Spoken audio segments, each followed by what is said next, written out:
Hello mga ka-all kinds, review natin yung bago naming EV, first EV namin to. So tatry namin going to Zambales from Antipolo. So ang charging time, ang charging niya percent is 95, equivalent for 400 kilometers. So i-review namin kung aabot ba siya ng Subic o ilang percentage yung magagamit niya. Okay, let's go!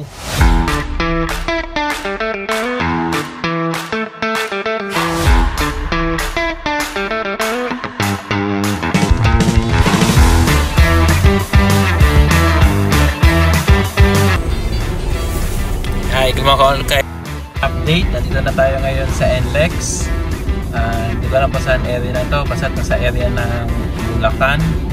So yan, as of now nasa 80% na yung battery natin with 336 km. Yan, so yan, update ko kayo once nandun na kami sa Subic. Alright!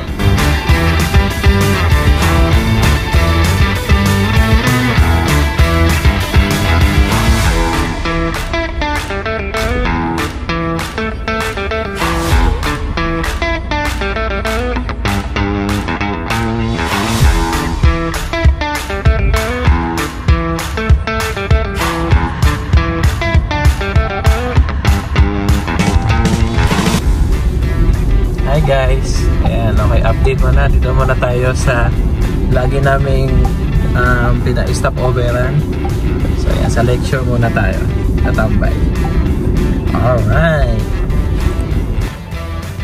Alright, as of now nandito na kami ngayon sa lecture. So ayan, meron na kaming only 69%, equivalent of 289 kilometers.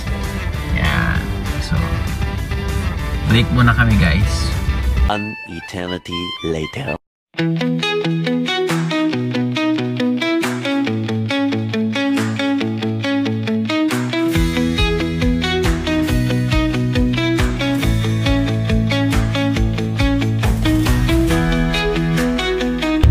Okay guys, so nandito na tayo sa Subic. Mag-enter na tayo sa SBMA. Yan. So, nasa Subic na tayo. Okay.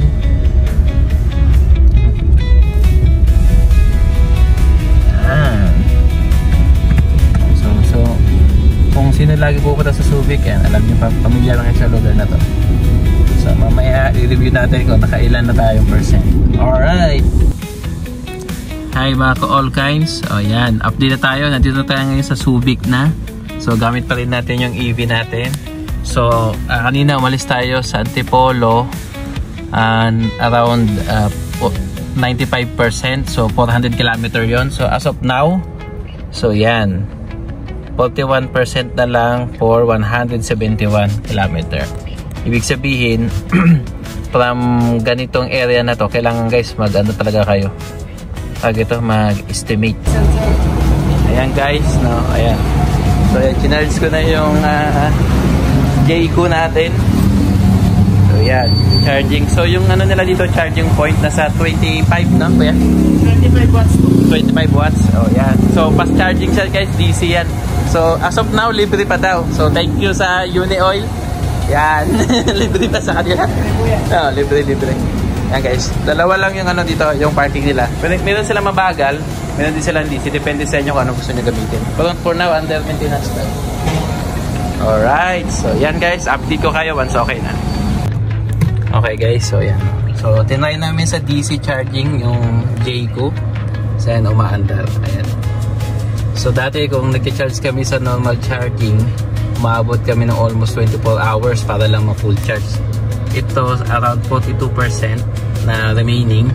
So para ma-achieve niya yung full charge na 95%, kasi select lang namin ng 95. So, abutin kami ng 2.5 and 13 minutes. So, yan. Okay. So, alam nyo na, DC ha. Dito sa Unioil, libre pa. So, wala pa daw siyang bayad as of now. So, yan guys. Pwede kayo magbiyahe ng libre. Wala kang babayaran sa, sa electric. So, ayan. Kung may mga question kayo, let me know down comment below. So, ayan, no? So, ayan. comment ko lang dito no sa EV charger niya. Sa yung ano niya, consume niya na EV, yung kuryente niya. So estimated namin na kilometer dito from Antipolo to Subic is around 100 kilometer. So pero ang nagastos ng ano namin almost 250 kilometer. Ibig sabihin guys, no, yung paggagamit ka ng EV, huwag ka lang titingin dun sa kilometer ng anong layo mo. Kasi magdedepende pa rin yan dun sa consumption mo. Like per kami, 5 kami. So medyo mabigat kami ng konti. Tapos of course nag-aircon kami. So yun, isasama mo sa consumption yun. So bali ang pinaka-advice para hindi ka magka-problema sa biyahe mo, kung mga 150 yung layo, so mag-estimate ka na ng additional of 100 km pa para doon sa aircon mo. Yun lang. At kasi kasama na traffic doon eh. Okay? So yun. Bye. Alright guys. So yan napuno namin. Halos 99% na. So thank you sa thank you dito sa Uni Oil. Yan. Tawa ka muna. Dahil sa free of charge nila. Maraming salamat sa lalo kay Kuya. Picture si Kuya. Yan, sila Kuya nag-assist yan. Thank you. Sige Kuya. Yan. So ayan guys. So puno na. Yay! Ngayon babiyahe tayo from Subic to Botolan. So taga Botolan kasi kami. So doon kami pupunta ngayon. So i-check namin kung gaano ilang percent yung magagamit dito sa EV natin. Alright. Back to you guys. Bye. Hi guys, update lang namin. Nandito na kami ngayon sa hometown namin sa Botolan, Zambales. So ayan, from Subic 99%. So ito yung natira sa battery namin. 82% na lang. So almost nag-consume kami ng more or less 20%. Yan. So ganun lang. So alam nyo na, pag mag-EV kayo, yan, okay? So yan. Alright guys, thank you sa pagsama sa amin sa journey namin. Nandito na kami sa amin, ang dilim mo. Yan. Bye, ganda.